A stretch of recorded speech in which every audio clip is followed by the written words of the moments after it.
Здравейте, приятели! Имаме Toyota Yaris, заключен автомобила.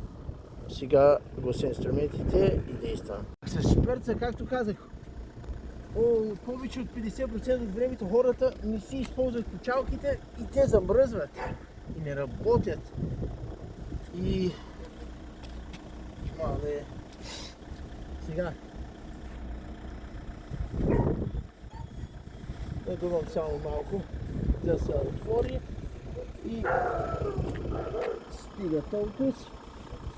Влизаме с инструмента и набираме дръжката и ако не, инструмента се сгъва.